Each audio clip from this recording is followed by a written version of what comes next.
자, 지난 시간 부동산을 영어로 RE라고 약칭했고요. 리얼 이스테이트. 그러면 리얼 이스테이트 하게 되면 물리적 실체와 권리를 다 가리키는데 이것이 일반적으로 민법에서 말하는 토지와 정착물을 가리키는 것이고 여기까지가 바로 협의의 부동산 개념입니다. 여기까지 지난 시간 공부했고요.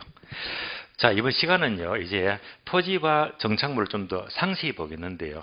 토지는 편하게 생각해서 다 아시잖아요. 땅이죠. 땅. 정착물 하게 되면 대표적인 게 건물 이렇게 보시면 돼요. 이런 것들이 다 아니면 나머지가 전부 다 동산이고 동산 한마디로 뭐죠? 이동성, 움직이더라. 그러면 여기서 이제 문제가 되는 것은 이 정착물이 출제가 되고 있어요. 정착물이. 그래서 정착물을 좀 더 꼼꼼히 공부할 필요가 있겠는데요. 우선 교재를 보시면 16페이지를 보시면 돼요. 16페이지. 16페이지 맨 밑에 보시면 동그라미 5번 찾았습니까? 5번 보니까 바로 이제 괄호에서 정착물 영어로 픽스처가 나오잖아요. 이 정착물이 17회 때 출제가 되었습니다. 그래서 정착물을 한 번 더 이해할 필요가 있어요. 정착물을 보겠습니다.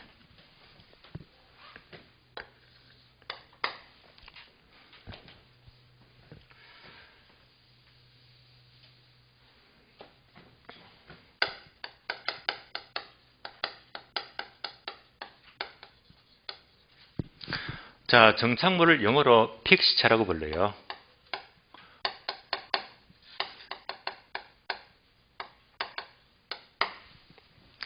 그럼 정착물은 뭘 말하느냐? 정착물. 얘는 한마디로 고정이 된 물건이다. 고정이 되었다, 못 움직인다는 말입니다. 고정이 되었기 때문에 동시에 고정이 되면 움직일 수가 없죠. 이동할 수가 없다. 이러면 정착물입니다. 여기서 문제는요. 이때 고정의 내용을 알아야 된다. 고정의 종류가 두 가지가 있거든요. 두 가지. 그 두 가지가 뭐냐. 첫 번째 계속적 고정이 있어요.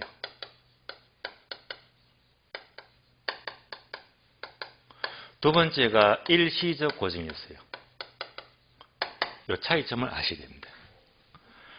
그러면 정착물이 되기 위한 고정은 반드시 계속적인 고정만을 말합니다. 우리 건물 보세요. 계속 고정이 되고 있잖아요. 정착물입니다.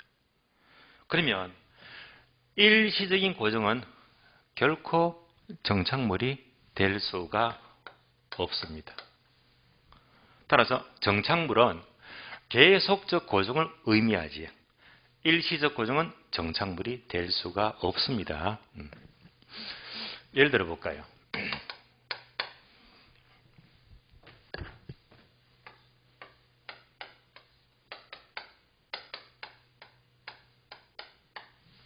제가 뭘 그렸습니까? 나무죠. 이 나무는요. 계속적인 고정이잖아요. 그러니까 얘는 정착물이 되는 거예요. 계속적이니까. 그런데 만약 이 나무를 옮겨 심어요. 한 며칠 동안. 그러면 일시적이잖아요. 옮겨 심는다면 일시적이니까 정착물이 될 수가 없어요. 예를 다른 말로 가식 중에 수목 이렇게 불러요.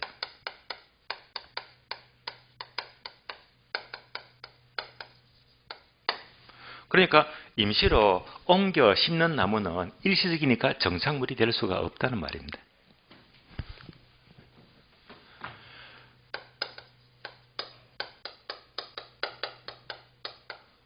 판잣집이 있죠. 민법에서 판례는요. 판잣집도 정착물로 보지 않습니다. 해체가 용이하니까요. 이것도 계속적으로 보지 않습니다. 그래서 판잣집도 정착물이 될 수가 없다.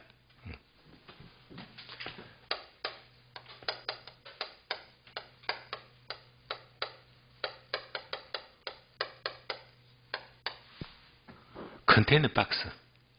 어디 가서 많이 봅니까? 컨테이너 박스. 우리가 시내 가면 주차하시죠, 주차. 주차장이 있습니다. 주차장 입구에 딱 들어가니까 입구 쪽에 컨테이너 박스 많이 보셨죠?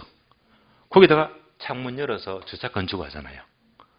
얘도 일시적입니다. 언제든지 옮길 수가 있잖아요. 이런 것도 일시적이니까 정착물이 아니다. 아니다.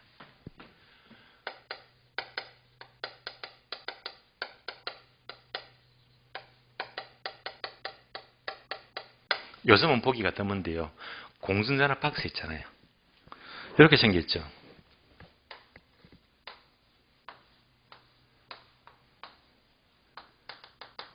생겼잖아요. 얘를 잘 보시면요. 잘 보시면 요 모퉁이에 네 군데가 굵직한 이 볼트 갖고 이렇게 박아놨어요. 얘만 풀어버리면 금방 해체가 되어버리거든요. 그러니까 이런 것도 계속적으로 보지 않고 일시적으로 보면서 정착물이 아니다. 자, 이제 감 잡히니까 이게 되시겠죠? 항상 우리가 알고 있는 정착물은 계속적인 고정물이 바로 정착물입니다. 일시적이면 정착물이 될 수가 없다는 말입니다. 자, 이제 정착물에 대한 기본적인 이해를 했습니다. 그런데 지금 교재 보니까 16페이지 보시면 정착물 목차가 나오고 영어로 픽스처가 되고요. 그러면 이제 오른쪽 페이지 넘어가요. 오른쪽 페이지 보시니까 항목이 4개 나옵니다. 17페이지죠. 기억번, 물건이 부착된 방법, 니은번, 물건의 성격, 디귿번, 당사자의 의도, 네 번째, 거래 당사자의 관계. 4개, 목차가 4개 나와요. 얘가 뭘 말하느냐? 지금부터 설명을 드리겠습니다. 자, 우리가 정착물 하게 되면 항상 계속적으로 고정이 돼야 됩니다. 그러면 앞에서 봤죠?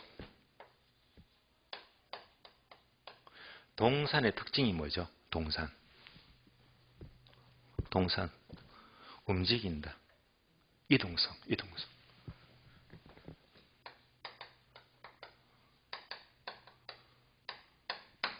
움직이니까 동산입니다. 근데 만약 이 동산도 이럴 수 있잖아요. 동산은 움직이는데 만약 이 동산도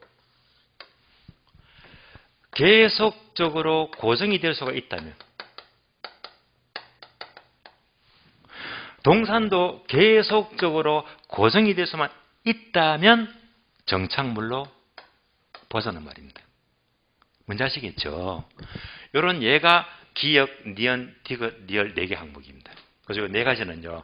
계속적 고정으로서의 동산을 가리키고 이런 것들이 정착물이 될 수가 있다는 말입니다.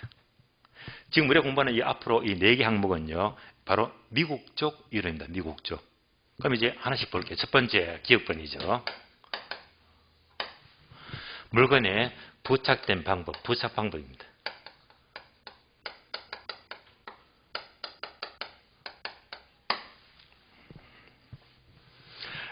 그러면 물건의 부착 방법이 동산이라고 하더라도 건물에 손상을 줘요.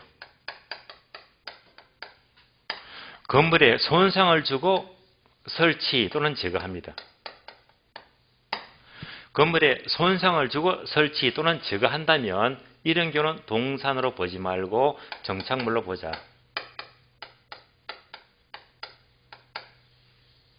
예를 들면 쉬워요. 자, 앰프 있죠. 동산입니다. 들고 저쪽 끝으로 옮기면 되니까요. 강의실 뒤편에 또 에어컨 있잖아요. 에어컨. 저 에어컨도 들고 앞으로 이동하면 되잖아요. 모두가 동산입니다. 그런데 이거 아시죠? 새로 지은 건물은 어떻게 해요? 에어컨을. 천정이 있죠. 그거를 시스템 에어컨 이렇게 불러요. 그러면 천정에 부착이 된 에어컨은 건물에 천정에 손상을 줬잖아. 걔는요 계속적 고정입니다. 아시겠어요?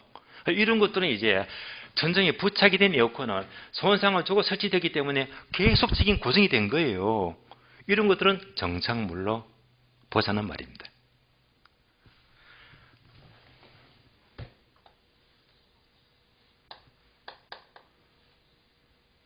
제가 뭘 그랬죠? 수도꼭지죠. 여러분들 보세요. 수도꼭지 같으면 얘는요, 동산일까요? 정착물일까요? 얘는 당연히 동산이잖아요. 설비사 가가지고 수도꼭지 하나 주세요. 그러면 수도꼭지 들고 오면 동산이지. 그렇잖아요. 얘는 동산입니다. 그런데 얘를 부엌에, 주방에 설치합니다. 설치할 때는 주방의 벽에 구멍을 뚫어서 부착을 시키죠. 이럴 때 건물에 손상을 주고 설치하잖아요. 그러니까 얘는 이제 계속적 고정이 되는 거예요. 그냥 수도꼭지는 동산인데 벽에 부착이 된 수도꼭지는 계속적 고정입니다. 그러니까 정착물로 보는 거예요. 얘가 바로 기업권 설명입니다. 물건의 부착 방법. 두 번째, 물건의 설치 의도예요.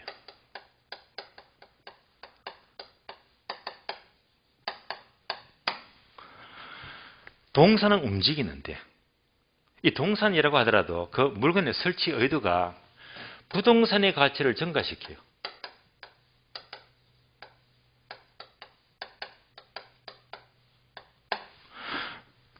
부동산 가치를 정진시키는 것들이라면 역시 정착물로 보자.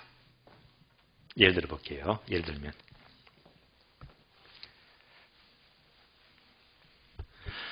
보통 주택의 종류가 두 가지죠.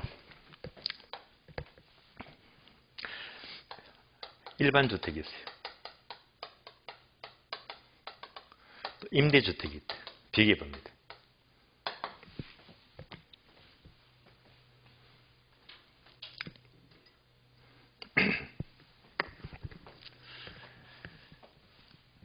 그러면 여러분들 주방에 가스레인지 있죠. 가스 스토브. 그러면 일반 주택에 설치된 가스레인지, 가스 스토브입니다.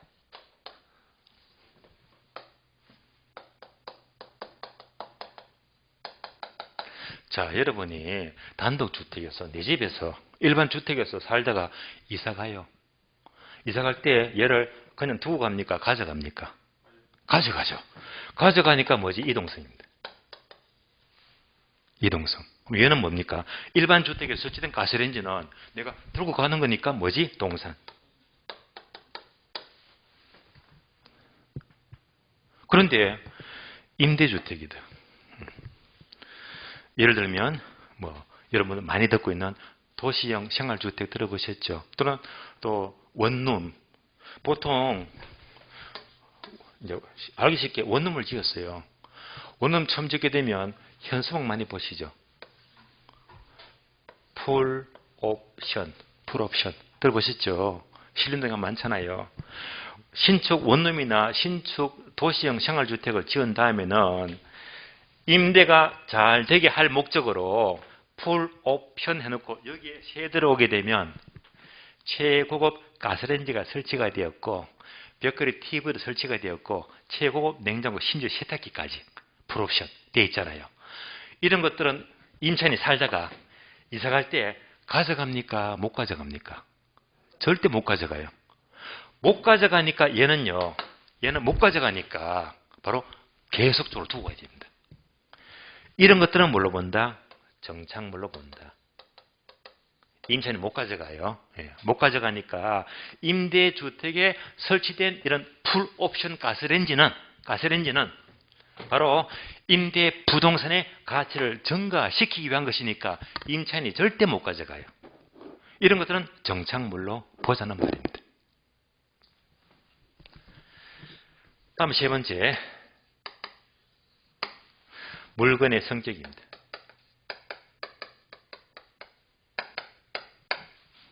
성격. 동산이라고 하더라도 이것의 성격이 건물의 용도에 적합하게 설치가 되었대요. 용도에 적합하다. 건물에 적합하더라. 이들은 주로 주문 제작이 될 때가 많습니다.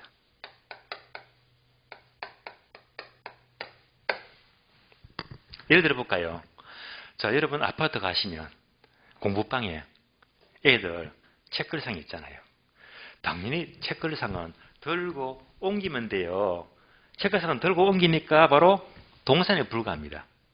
그러면 주말에 교회에 갑니다. 교회 강당 가게 되면 크잖아요. 근데 그 교회 강당에 있는 책걸상, 교회 책걸상입니다.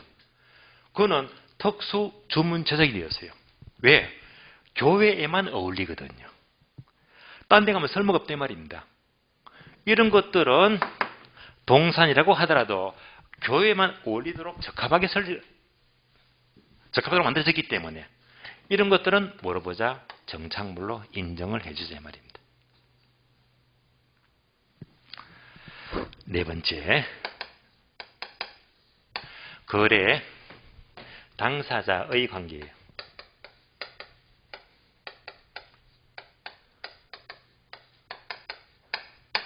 되게 거래 당사자가 되면 사자와 팔자가 있잖아요. 파는 쪽은 매도인이 되고 사는 쪽은 매수인이 되고요. 또는 이제 세대로 살게 되면 집주인은 바로 임대인이 되고 세대로 살면 임차인이 되고요. 그래서 여러 경우가 있는데요. 특히 자 바로 임대인과 임차인입니다.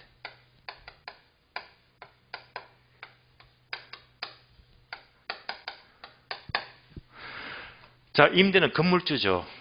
세를 놓잖아요. 그러면 이제 임대인이 자기 건물을 지어요. 건물 지으면서 이 임대인이 자기 건물이기 때문에 여기다가 선반이나 진열대를 설치합니다. 그러니까 임대인이 설치한 선반, 진열대, 얘가 바로 임대인의 정착물입니다. 그럼 임대인이 정착물을 설치했다, 선반이나 진열대를 설치했다면 임차인이 세대로 와서 얘를 가져갑니까? 못 가져갑니까? 못 가져가죠. 이거 함부로 훼손할 수가 없어요. 그러니까 임대인이 설치한 정착물은 임대인이 함부로 임차인이 훼손을 못해요. 그대로 둬야 됩니다. 얘가 뭡니까? 계속적 고정이 되는 거예요. 그러니까 임대인이 설치한 선반, 진열대 같은 정착물들은 계속적 고정의 성격으로 보면서 정착물에 속한다. 그러나 임차인이 1층에 세대를 살면서 인테리어 하죠. 그래서 임대인이 여러 가지 가게를 운영하기 위해서 선반이나 진열대 설치하게 되면 바로 임차인의 정착물이 됩니다. 그럼 한 2년 동안 장사하다가 임차기간 끝났습니다. 2년. 끝나면 이때 임차인은요, 얘를 그대로 다 두고 갑니까? 다 철거해야 됩니까? 철거하죠. 그러니까 임차인이 설치한 정착물들은 다 철거해야 됩니다. 다른 말로 원상 회복 의무가 생겨요. 얘들은요 다 치워야 되기 때문에 얘는 일시적입니다. 얘들은 뭐죠? 임차인의 정착물은 일시적이니까 정착물이다 아니다? 아니다. 이거는 꼭 기억하세요. 얘는 시험이 잘 나옵니다. 앞으로 여러분들이 모여서 보시면 지문 잘 나와요. 임차인이 설치한 정착물은 정착물이다 아니다? 아니다. 그래서 얘는 빈출 지문입니다. 제가 요거 강조하려고 전부 다 설명을 드린 겁니다. 앞으로 여러분들이 모의고사 실전 시험을 잘 보기 위해서는 이런 것들이 자꾸 출제가 되는 거예요. 그래서 이제 출제가 잘 되는 이런 것들을 늘 강조합니다. 그래서 한 번 더 여러 가지겠습니다. 자, 동산이라고 하더라도 계속적으로 고정만 할 수 있다면 정착을 보는 것들인데, 그래서 설명을 다 드렸잖아요. 동산이라도 건물에 손상을 주고 설치하면 정착물로 보자. 동산이더라도 부동산 가치를 증가시켜 설치했다. 정착물로 보자. 건물의 용도에 적합하더라. 정착물로 보자. 임대인이 설치했다. 당연히 정착물입니다. 그러나 임차인이 설치한 정착물은 정착물이 아니다. 요것만 꼭 기억하시면요, 시험이 아주 강해집니다. 그래서 비록 동산이라고 하더라도 정착물이 될 수가 있는 여러 가지 경우를 공부했고요. 한 번 더 강조하지만 임차인의 정착물은 정착물이다. 틀린 지문입니다. 아니다. 자, 여기까지가 17페이지까지의 설명입니다. 정착물을 살펴보았습니다. 다음 페이지 넘어가요. 18페이지. 자, 다음 페이지 보시면 이제 괄호 2번. 광의의 부동산. 넓은 의미가 돼요. 광의. 그러면 제목에 괄호 있죠. 괄호를 모두 밑줄 하세요. 협의의 부동산 플러스 준부동산 밑줄. 자, 옮기겠습니다.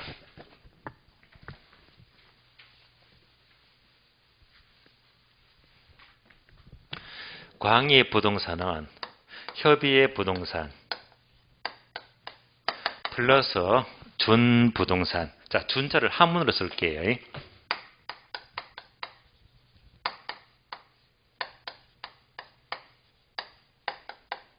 준부동산.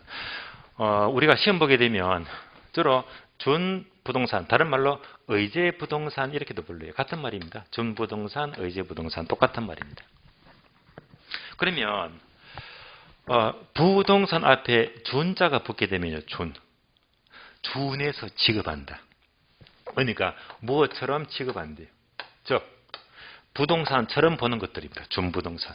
부동산처럼 취급한대요. 그래서 우리 교재 보니까 준부동산 하게 되면 동그라미 4번 내려가니까 준부동산, 의제부동산 몇 번 출제되었죠.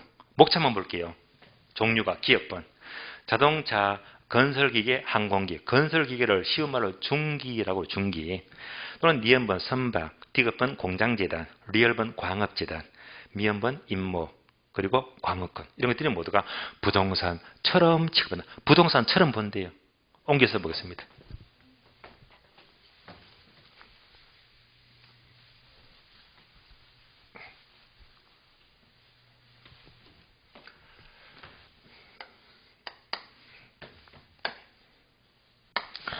자, 첫 번째. 자동차. 다음에 건설기계, 다른 말로 중기죠. 중기. 선박. 항공기. 또 임목이 나왔죠. 다음에 공장재단. 광업재단.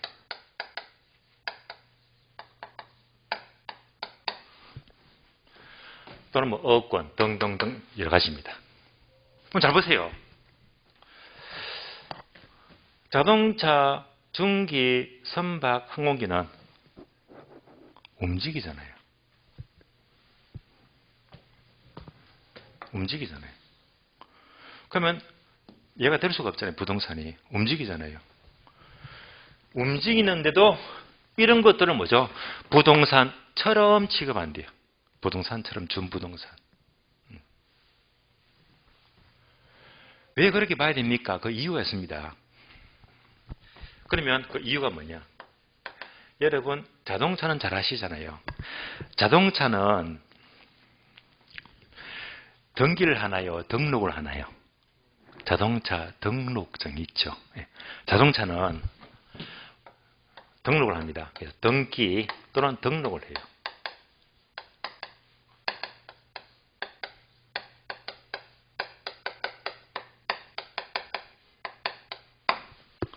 등기나 등록입니다. 이런 내용 때문에 부동산처럼 취급한대요. 예를 들어 볼게요. 자, 동사는 뭐라고 했죠? 움직이니까 제가 시계를 딱 풀어서 여러분한테 보여주니까 제가 이렇게 갖고 있으니까 제 걸로 인정하고 있잖아요. 부동산은 점유가 공시될 수가 없고 반드시 등기부를 확인해야 됩니다.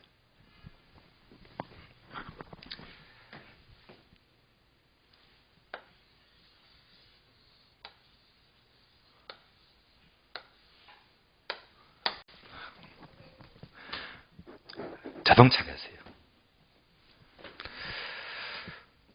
제 버킷리스트 중에 하나가 앞으로 더 나이가 들기 전에 여건만 되면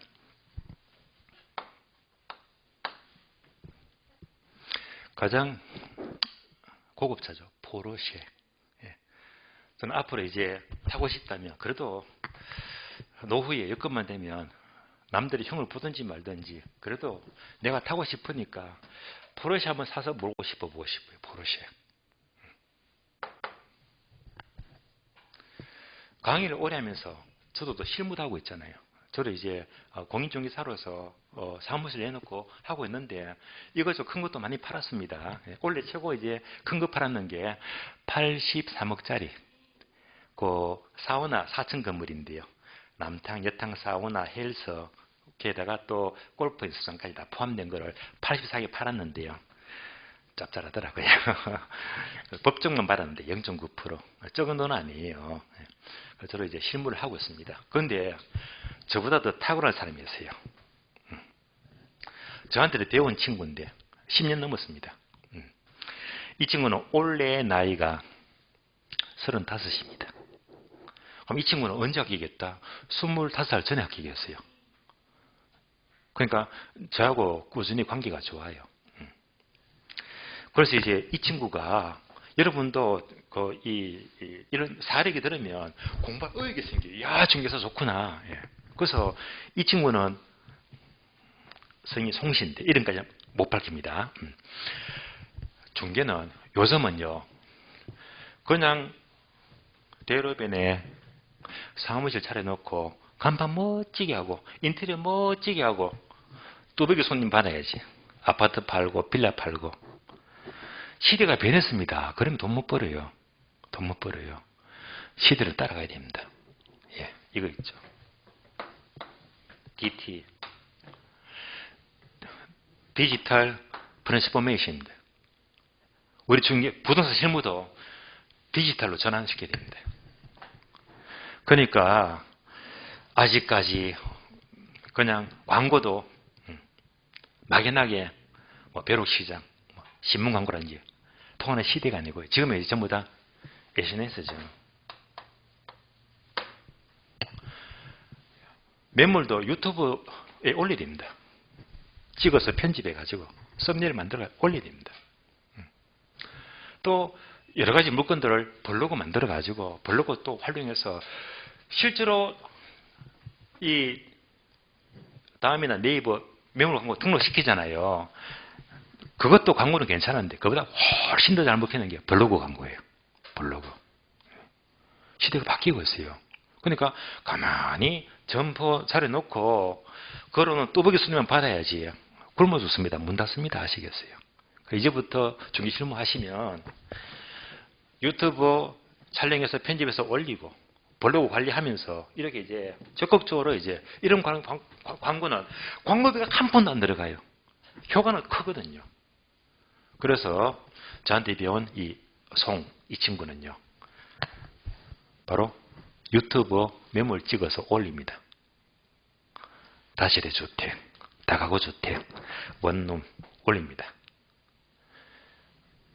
올려서 한 7분, 8분 편집해 올려요. 요거는 7년 했거든요. 지금 구독자 수가 10,000명이 넘어갑니다. 그러면 그 광고 보고 연락 와요. 거래하자면서. 광고비 한 푼도 안 들어요. 지금은요. 구독자 수가 10,000명이 넘어가니까 유튜버는 대개 1년에 구독자 수 1,000명이고 4,000명 넘어가면 광고비 수입이 생기잖아요. 이 친구는 광고비 수익이 월 100만 원 넘어갑니다. 가만히 앉아가지고. 광고비 한 푼도 안 들어가요. 그래, 딱 찍어 올리니까 전국에서 다 보는 거야. 다 보면서 이때부터 광고비 수입이 월 100만 원 들어오지. 또 사겠다는 사람이 그거 딱 보자마자 그대로 이거 괜찮은데요. 바로 계약서 쓰면 돼요. 공동중개가 아닙니다. 자기가 매물 올렸으니까 혼자 양다 다쳐버립니다. 매도자, 매수자.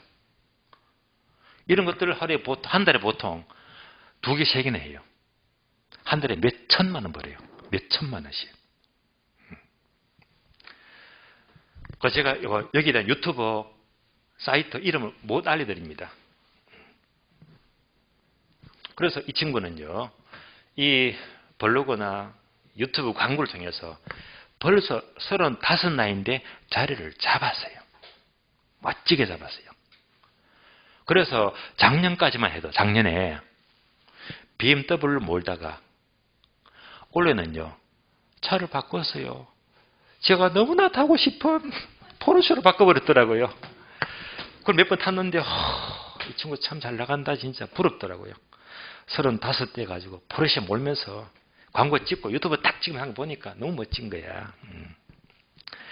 그래서 참 시대에 따라가는 친구다. 예. 이렇게 중개심의 패턴도 바뀌어야 됩니다. 바뀌어야 돼요. 어쨌건 저는 사고 싶은데 그 친구는 벌써 35나이 타고 있으니까 참. 어쨌건 저는 타고 싶어요. 자, 그러면 이제 포르쉐가 있어요.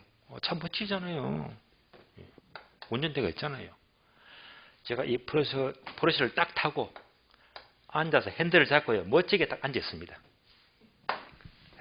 멋지잖아요. 제가 이렇게 운전대를 잡고 있다면 여러분들은 이 차를 제 걸로 인정하겠습니까? 인정 못하겠습니까? 인정 못하잖아요. 감히 비싼 차를. 그럼 이 차가 내 건지 아닌지를 확인하기 위해서는 어떡합니까? 자동차 등록증을 보자. 거기서 제 이름이 이영철이 있으면 제 건 거예요. 그러니까 이런 자동차는 비록 동산이라고 하더라도 핸들 잡고 점유하고 있는 것만으로 내게 공시가 안 돼요. 내게 아니잖아. 반드시 등기부 또는 등록증을 봐야지 내 걸 확인할 수 있단 말입니다. 그래서 이런 것들이 바로 부동산의 공시 방법이죠. 그러니까 이제 이런 것들이 모두가 등기 또는 등록을 시켜야 됩니다. 그러니까 비록 움직인다고 하더라도 부동산처럼 취급하자 준부동산입니다. 결국 학에서는요 이렇게 준부동산도 결국 넓은 의미에서 부동산으로 인정하자. 여기까지가 부동산의 법률적 개념입니다. 자, 이제 실판 딱 보니까 하늘은 구분이 가죠. 부동산에 여러 가지 개념이 있는데 그 중에서 법률적 개념은 크게 두 가지가 있더라. 협의와 광의다. 협의는 뭐지? 민법상 부동산이고 토지와 정착물만 가리키고 여기에다가 준부동산이 포함되면 넓게 보더라. 광의. 이렇게 체계를 잡으시면 돼요. 이런 체계는 깊이가 없어요. 여기까지만 아시면 이 체계는 1년 그대로 갑니다. 그래서 체계를 잘 잡고 개념을 잘 잡아야 됩니다. 여기까지가 부동산의 법률적 개념이 되는 거예요. 자, 그래서 이제 이 개념도 중요하지만 여러분들이 의욕이 생기죠. 왜냐? 1년 만에 합격해가지고 실무를 그냥 해서는 안 되겠다. 유튜브 찍어서 올리고 블로그 활동하면서 시대를 따라가야 됩니다.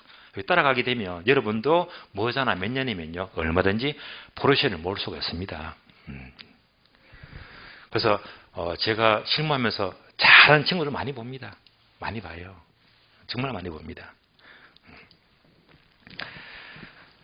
다음에 자 교재는 19페이지입니다. 19페이지 보시면 목차 2번 경제적 측면. 자, 두 번째네요. 경제적 개념.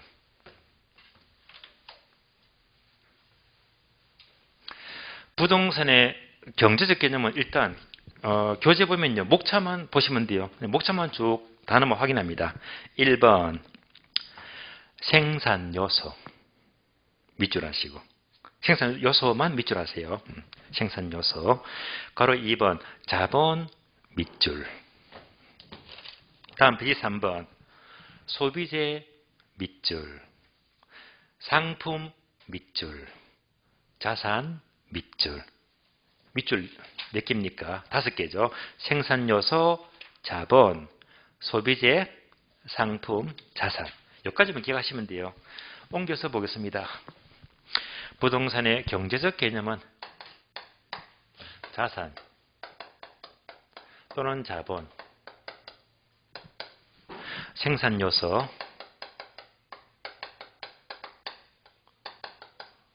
소비재, 상품입니다. 이런 내용들이 바로 경제적 개념의 부동산입니다. 그러면 이거를 한눈에 확 들어오도록 해야 됩니다. 왜? 출제가 여러 번 되고 있으니까. 그래서 얘도 출제가 많이 되었어요. 어떻게 묻죠? 다음 중에서 부동산의 경제적 개념에 속하지 않는 것은 1번 자산, 2번 생산요소, 3번 소비재, 4번 상품. 틀린 답 5번 공장재단 틀린 답. 틀린 거 집어넣잖아요. 앞으로 자주 나옵니다. 이런 것들은 빨리빨리 판단해야 됩니다. 그래서 이런 것들은요, 빠르게 해석하시면 돼요. 가장 빠르게. 그러니까 암기하지 마시고 편하게 경제적 개념은 무조건 시어자만 돌리죠. 시어자만. 자산, 생산 요소, 소비재, 상품. 그래서 단어 쫙 보자마자 시어자만 돌리면 경제적 개념입니다. 얼마나 풀기 쉬워요. 다음 중 여기에 속하지 않는 것은 1번, 2번, 3번, 4번 틀린 답 공장재단. 시어자가 없잖아요. 17세 나왔고. 다음에 여기에 속하지 않는 것은 틀린 답 환경. 시어자가 없잖아요. 이런 문제는 그냥 주는 문제입니까? 바로 10초 만에 풀 수가 있다. 그래서 이 질문도 잘 나옵니다. 앞으로 많이 접하게 될 거예요. 그래서 경제적 개념은 주로 시어자가 들어가는구나 라고 보시면 빨리빨리 풀 수가 있어요.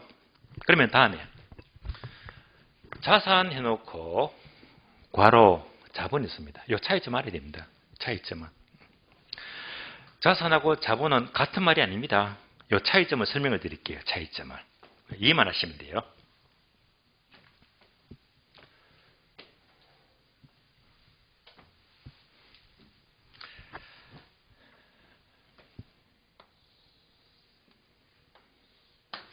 T 계정인데요. 여러분들이 때로는 이제 어떤 분들은 이제 회계학을 전공해서 회계를 전공하게 되면 주로 이 재무제표 있죠. 대차 대조표가 있어요. 그냥 듣고 이해만 하시면 돼요. 대차 대조표는 어느 기업의 건전한 재무 상태를 알기 위한 표를 보시면 돼요. 그래서 왼쪽은 차변 항목이 되고 오른쪽은 대변 항목인데 주로 왼쪽 차변 항목은 그 회사의 자산이 기재가 돼요. 자산. 오른쪽 대변 항목은요. 두 개로 구분되는데 하나가 부채가 기재가 되고 나머지가 자본입니다. 이렇게 이루어집니다. 말이 어렵다면 예를 들어 볼게요. 어느 회사의 전체 총 자산이 100억이다. 100억.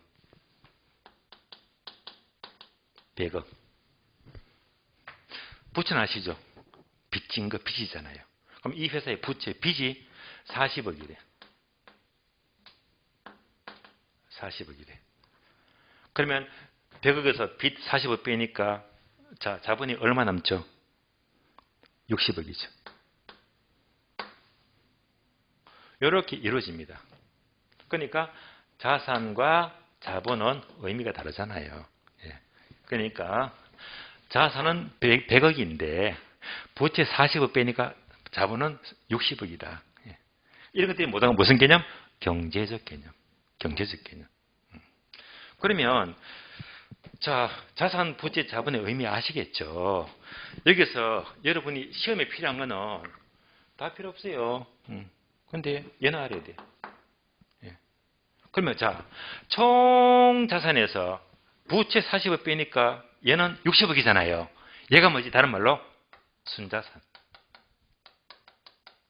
빚 뺀 것이 순자산이지. 정확한 말로 순자산 가치가 돼요. 순자산 가치. 순자산 가치 60억이 뭔지 아시겠죠? 요 단어가 출제가 된 적이 있어요. 나중에 경제에서 따로 공부하게 됩니다. 그래서 순자산 가치가 자본, 얘를 가리키는 순수한 자산입니다. 그래서 이런 단어도 출제가 된 적이 있다. 모두가 무슨 개념? 경제적 개념입니다. 따라서 얘는 쉽잖아요. 경제적 개념은 주로 단어가 여러 개 있지만 시어자가 들어가더라. 자산, 생산요소, 소비재, 상품. 자, 쉽게 정리되죠? 넘어갑니다. 그래서 우리 책은 제가 단어 밑줄, 단어만 끄드렸죠. 내용은 읽어보지 마세요. 시험이 안 나오니까. 예, 시험만 잘 치면 돼. 예, 그래서 경제 개념은 단어가 너댓 개 있더라. 요것만 빨리 구분하시면 끝. 다음 페이지 넘어가요. 20페이지. 네모 3번. 기술적 측면입니다. 기술적 개념. 그러면 얘는 마찬가지로 단어 내기 밑줄 하세요. 1번 자연 밑줄, 2번 위치 밑줄, 3번 공간 밑줄, 4번 환경 밑줄. 그래서 부동산의 기술적 개념은요. 공간, 자연, 위치, 환경, 을 가리킵니다. 굳이 공간, 자연, 위치, 환경 일일이 설명이 필요가 없는 단어들이잖아요. 이런 것들이 모두가 부동산의 기술적인 개념이다. 또는 물리적 개념 이렇게도 불러요. 기술적 개념 또는 물리적 개념이다. 자, 그래서 우리가 공부하고 있는 부동산의 개념은 크게 세 가지 관점인데요. 여기서 시험에서 잘 나오는 게 법률적 개념은 협의와 광의. 앞으로 연습 많이 하게 됩니다. 그리고 경제적 개념은 주로 시어자가 들어가더라. 그리고 기술적 개념은 이런 단어가 있더라. 그래서 기억나시죠? 경제적 개념에 속하지 않는 것은 1번, 2번, 3번, 4번 틀린 답 공장제는 틀렸잖아요. 또 여기에 속하지 않는 것은 1번, 2번, 3번, 4번 틀린 답 환경 틀렸잖아요. 이렇게 이제 왔다리 갔다리 왔다 갔다 하면서 단어를 섞어서 물어요. 여기까지만 가려내시면 여러분 공부가 다 된 겁니다. 자, 부동산 개념을 보고 있고요. 그러면 이제 교재는 여기까지인데 목차를 4번 집어넣으세요. 도대체 부동산 학에서는 부동산 개념을 어떻게 보고 있느냐? 어떻게? 그래서 얘가 중요합니다. 부동산 학에서는 어떻게 보고 있느냐? 꼭 기억하세요.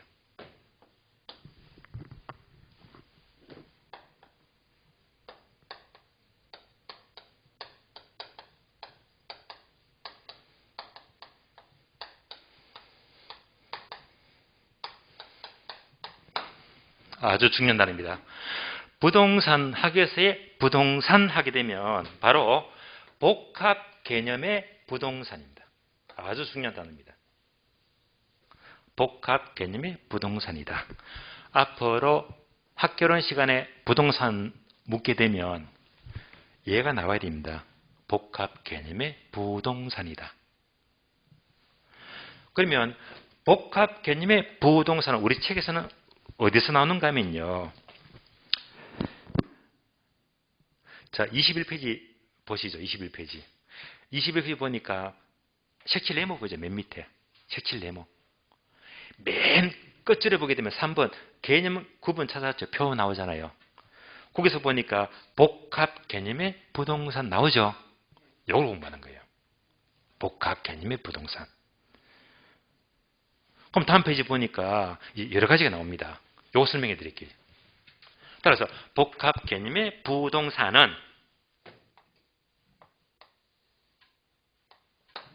크게 세 가지를 가리키는데 첫 번째 법률적 개념입니다.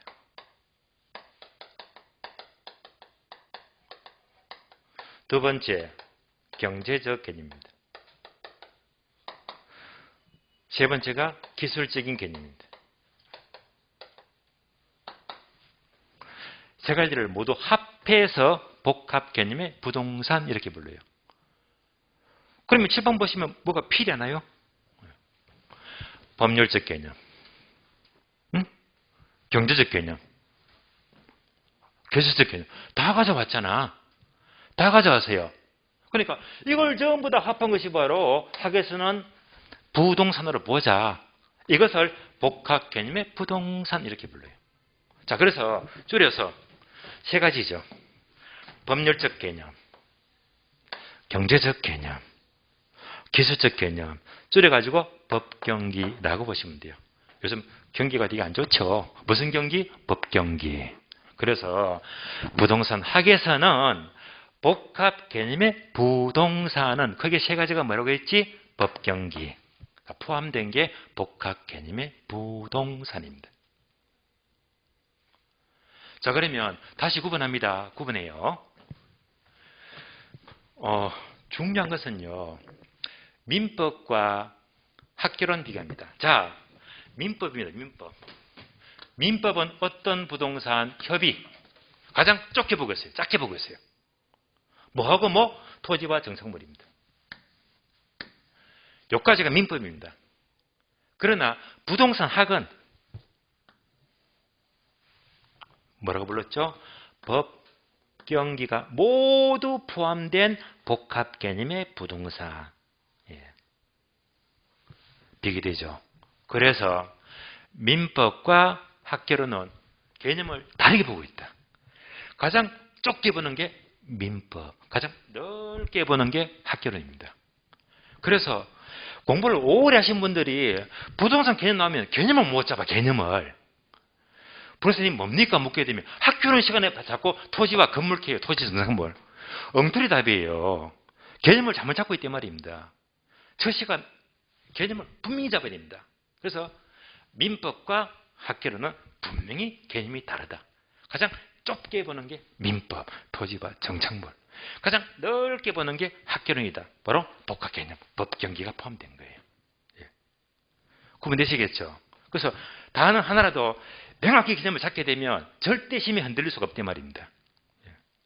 그래서 다른 쪽에 특강하다 보면 professor님 뭡니까? 물어보면 학교원 시간에 자꾸 맨날 하는 대답이 토지와 정착물, 엉터리 답을 얘기하는 거야. 말도 안 되는 답을요.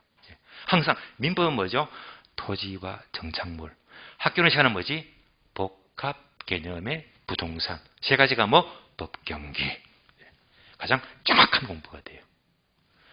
그러면 이 법경기에 대한 설명은 조금 더 설명이 필요한데요. 쉬었다가 다음 시간 이어서 설명을 드릴게요. 쉬겠습니다.